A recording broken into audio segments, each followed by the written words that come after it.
Welcome everyone to another episode of Wellspring on the Air, where Christian counselors share biblical and practical insights for everyday life. Why? Because hearts and minds matter. I'm Ivana and I'm a licensed mental health counselor here at Wellspring, also the programs and education manager, and I'm joined with Priscilla Miranda. I'm a registered therapist at Wellspring. And today we are talking about financial health being mental health. So Priscilla, thank you as always for being here with us today to talk about money. Yes. Well, really to talk about how finances, impact our mental health. And so tell me a little bit about how you got into this topic, because it's a very unique topic. Yeah, unique, but it touches every aspect of life, right? And so I really dove into finances when my mom was near retirement, and my mom had worked at a company for 30 years, and she thought she was saving for retirement, and she asked me to look at the numbers. And when I went in there, she had been saving, but she had not been investing, so her money wasn't working for her for 30 years. Wow.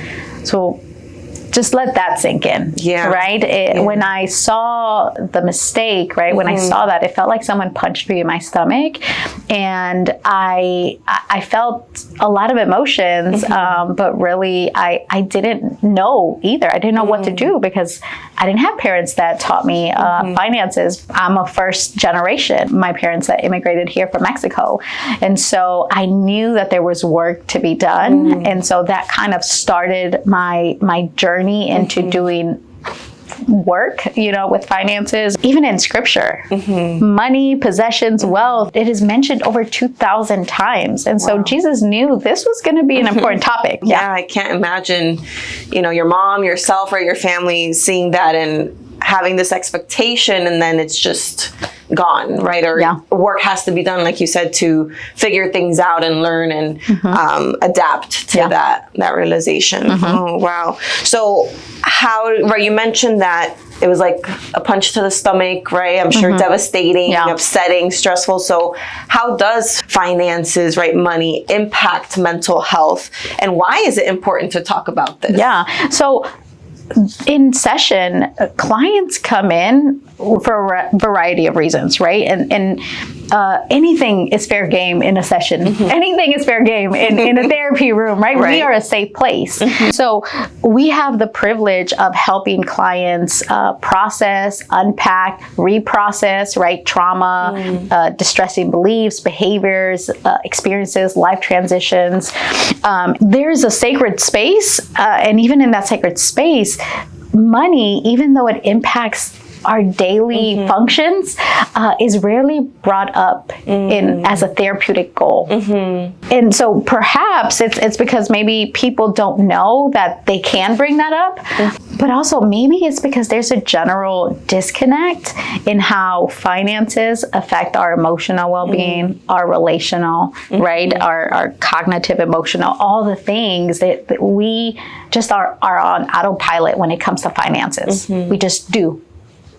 And we get by. Try and survive. Yeah. We try and do it all on our own. We don't question our patterns, and we don't talk about it. Right. Maybe because also there's a little bit of shame or embarrassment, right? And who do I go talk to if I know maybe they have more than me or less, and my problem maybe is not as big, or maybe it's too little, and a lot of emotion. And you know what? Money is rarely about money.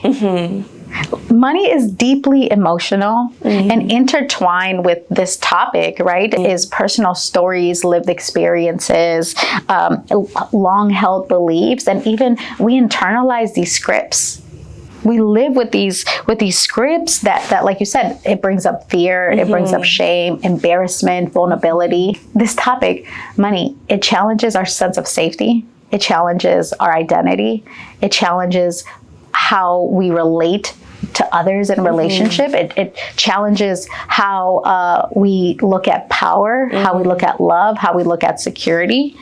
Right? So for many, financial stress, it's a norm, right? It can look like anxiety. It can look like worry. It can look like even just hypervigilance, right? So it shows up in the mental health world. Yeah, and I think even in spiritual health, right, as well, there's, my husband and I were just in some financial like surprises, right? I got injured, cars breaking down, and trips coming up right in the summer. And it's like, okay, we had a plan. The plan is now we have to adjust. And there's some doubt or there's some questioning, right? Why is this happening now, right? We've been doing things well. And oh my goodness. And God, where are you? And okay, I know you're going to provide, and all this back and forth. And so I love that you said money is rarely just about money. There's a lot of thought, there's a lot of emotion that comes up.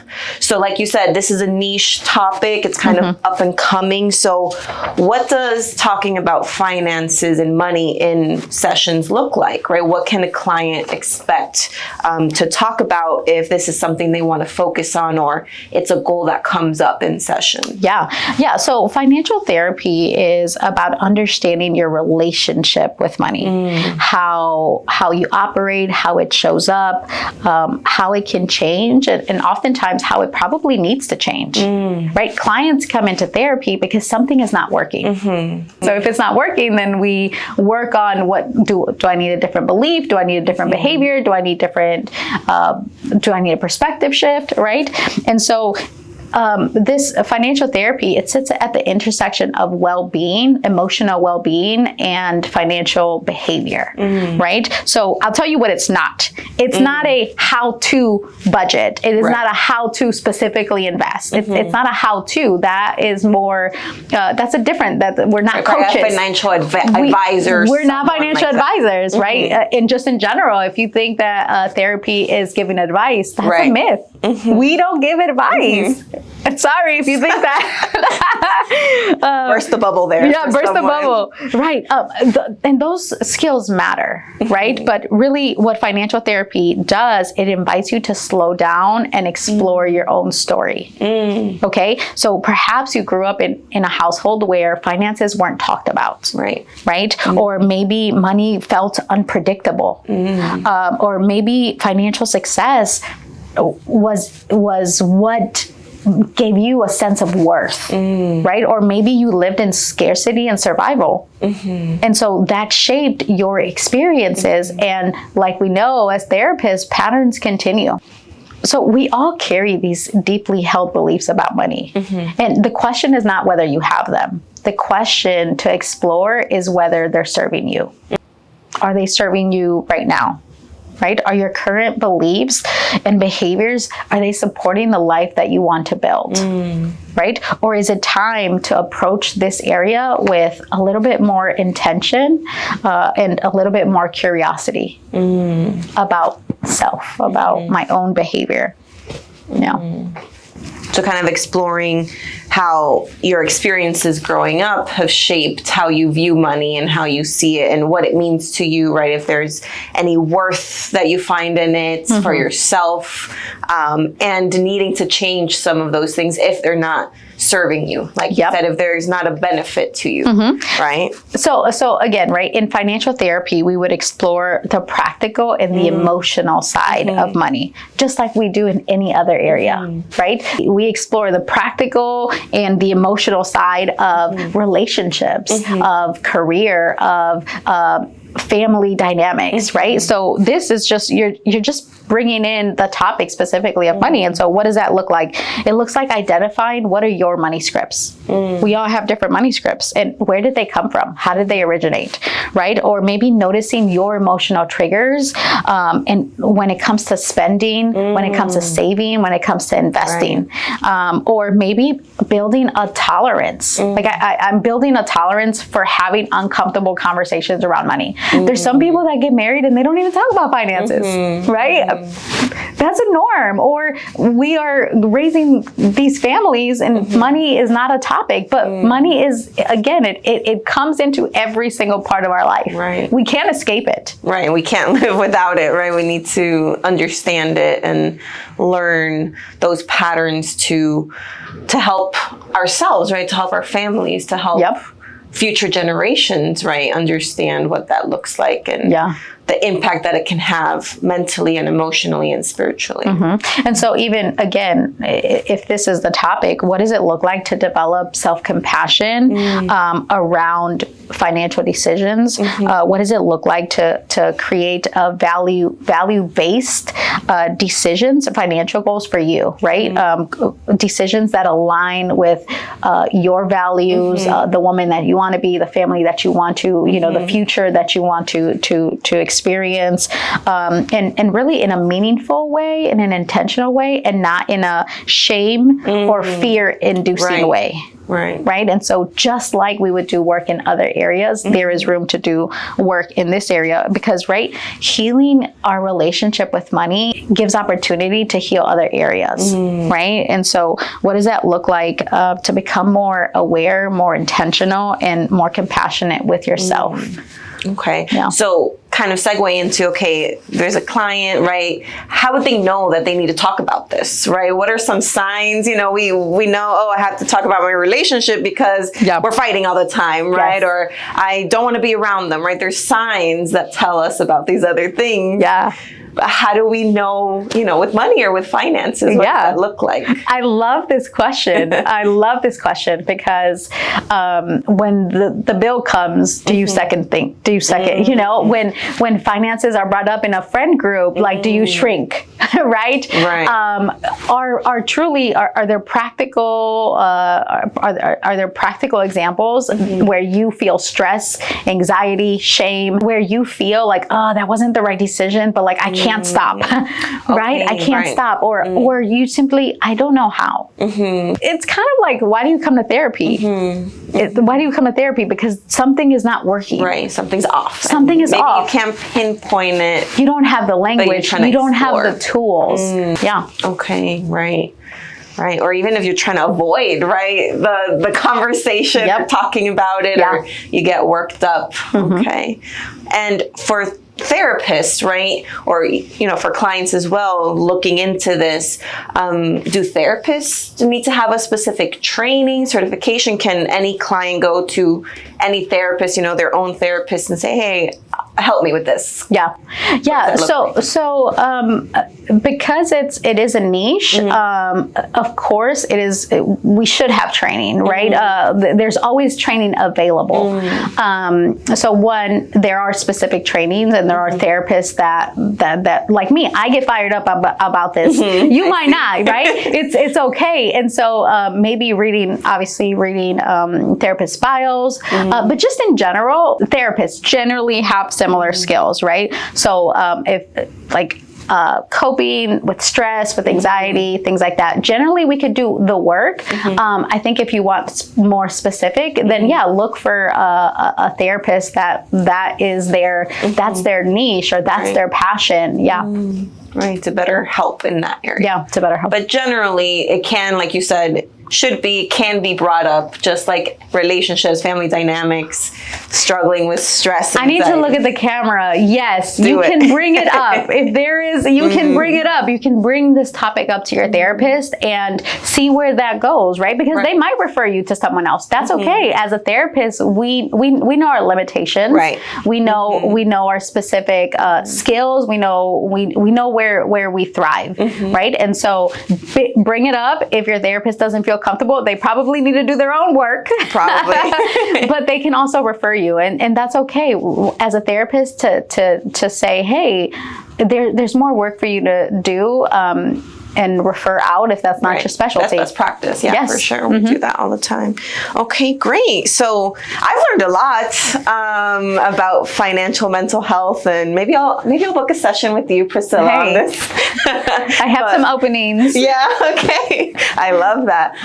But thank you for being with us today to talk about this, right? Like you mentioned earlier, we don't talk about this, whether it's because of shame, embarrassment, or, it's taboo, and, people, maybe we've grown up with, don't talk about money. What stays at home is for home, and so all these things. But I'm glad that we're talking about it here, that there's resources available, and that work can be done to improve that emotional side, the spiritual side, even the beliefs that come up related to money.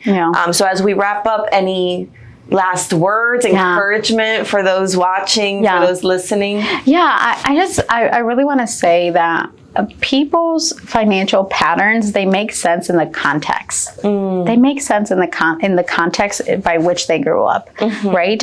And with the right support, they can absolutely evolve. Right? One of the script is I'm not good at this, right? Or I can't talk about it. I can't bring it to the light. But just like any other topic, bringing it to the light is actually, it helps you be free in this area. Financial therapy, hopefully, the goal is that you feel free to thrive in this topic in your life. And that looks like differently for all of us, right? And Ivana, the work is not a specific number. We're not just trying to get rich. We're not, it's not just, I need to keep up with the Joneses. It's not that. It's really doing the work that feels like you have agency you over your own life. Money touches every part of life. And when we begin to heal our relationship with money, it without a doubt shifts other areas, right? Other relationships, our self-esteem, even our physical health, and not to mention the future, right? Whether you're married, whether you have kids, how you show up in other areas when it comes to this. Because ultimately, financial health is mental health. I love that. Yeah. I love that. Well, thank you again very much, Priscilla, for joining us and talking about this topic and subject. If you're interested and want to know more, Priscilla said it. She has openings. So call us. I would love to do the work. She's willing. And we just hope that you enjoyed this episode of Wellspring on the Air. Thank you for joining us today. Hey there, thank you so much for tuning into Wellspring on the Air. We hope that you got something valuable out of today's episode. One of our goals at Wellspring is to make mental health resources and content accessible to everyone. We bring mental health experts and voices from our own staff and community to share insights and experiences. We want to keep these conversations going and reach as many people as possible, whether they're into therapy or not, and we cannot do it alone. If you believe in what we're doing and want to see more content like this, please consider supporting us. A donation to our education fund helps us create more episodes, more content, more resources to reach more people. Thank you for your support. Check out the link in our description box to donate, and remember to subscribe to our channel.